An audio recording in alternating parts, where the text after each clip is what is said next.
O que você pensa do Brasil e o que você pensa do brasileiro? E, independentemente da sua resposta, eu convido você a acompanhar essa minha conversa com o antropólogo Roberto da Mata. Professor, bem-vindo. Muito obrigado. Eu vou inverter a pergunta e vou começar com o que o senhor pensa sobre o brasileiro hoje. Primeiro, a gente usa a palavra Brasil para definir dois objetos, que são dois objetos, na minha cabeça, bastante diferentes. Brasil como sociedade e cultura, como sistema de valores e atitudes, é uma coisa, é uma realidade. E uma outra coletividade, que é a coletividade que define o mundo globalizado que nós vivemos, que é o Brasil como um Estado nacional, como um país, como você disse, né? É um país, então tem um mapa, tem um território delimitado, ele tem uma cor, e é como nós modernos, ou o nosso lado moderno de brasileiros, veria o mundo. Provavelmente, a maioria das pessoas responde a essa pergunta pensando nesse Brasil. Aí diz, eu gostaria que ele melhorasse. Agora, se falar assim, não, responde do lado do Brasil como cultura, sociedade, conjunto de valores. Aí eu dizia, aí não tem que mudar nada, porque é o que nós somos, no fundo. Eu vou mudar o quê? Eu vou mudar o carnaval? Eu vou fazer um decreto para melhorar o carnaval. O carnaval pode ter um progresso no carnaval que vai progredir com as mulheres, vão mostrar a bunda de outra maneira? Ou eu quero bundas que sejam mais feias? É possível ter bundas mais bonitas? Aí você, vou melhorar a comida. Não, a comida de jeito nenhum. Então a mudança seria isso, né?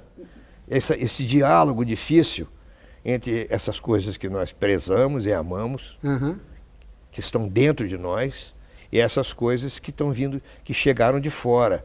A ideia de que existe uma coisa chamada democracia, quando o Brasil era uma monarquia, o Brasil era parte de um império colonial português, mas com vicissitudes curiosas, porque a família real veio para o Brasil logo no início do século XIX.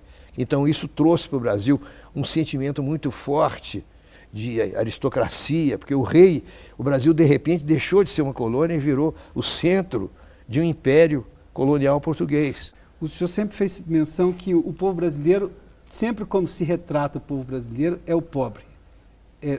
E o povo brasileiro é o conjunto da sociedade inteira. Com certeza. Mas nunca é visto dessa maneira. Por que há essa distinção? Vem daí essa distinção? Com toda certeza. A sociedade, nos meus livros, né, eu falo que o dilema brasileiro é essa interseção que existe no Brasil entre um modo de ler o Brasil verticalmente, entre superiores e inferiores, porque tinha realmente uma nobreza.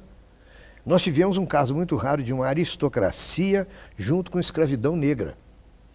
Talvez seja o único país do mundo que teve isso em todo o seu território nacional, que não é pequeno, porque o Brasil é um continente. Isso. Né? E então, quem é que ia ser comum numa sociedade aristocrática? Que o viés da sociedade é aristocrática, quer dizer, a bússola de navegação social, eu gosto de usar essa expressão, a gente navega socialmente, né? A nossa bússola é querer ser barão.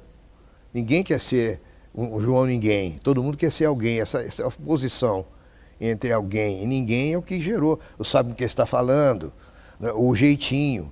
Né? Então, que são reações anti-igualitárias. Ser comum é ser inferior. Eu aprendi com os meus pais, e aprendi depois na escola, que o aluno que reclamava muito, que falava para quem aponta que a luz está queimada, que não tem, a comida não está boa no restaurante, devolve o bife, porque esse é o chato clássico.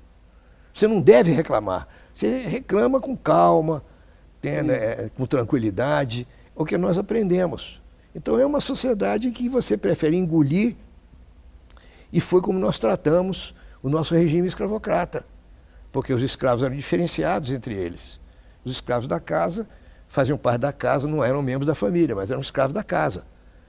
Ganhavam roupa velha, igual a gente faz hoje com os empregados. Mudou. Esse tipo de discussão, como é que você vai pagar a uma pessoa que está prestando serviços, que são serviços domésticos, são favores domésticos, cozinhar, limpar, onde a questão do grau e do gosto entram em cena e fazem com que esse trabalho seja muito diferenciado do trabalho de um operário que monta por exemplo, um automóvel, que a função dele é pegar aquela máquina de coisa e botar parafuso em um automóvel, porque quem faz aquilo, inclusive, é a máquina. Né? Agora, alguém que vai tomar conta do meu filho, como babá. Então, eu não estou dizendo a minha posição, não. Só estou falando que são zonas onde a interseção entre o personalismo que caracteriza a sociedade aristocrática e hierárquica e o individualismo que caracteriza a sociedade republicana e igualitária, eles, de certo modo, eles se rechaçam, eles não se encaixam muito bem. Então você tem que ter boas escolas, coisa que nós jamais nos preocupamos. Não é porque é uma sociedade católica, pelo contrário, né? Eu lia muito na minha casa e diziam que eu ia ficar louco, o que eu acabei ficando realmente. Professor Roberto da Mata, muito obrigado por nos contemplar com essa sua loucura. Obrigado pela gentileza uma vez mais.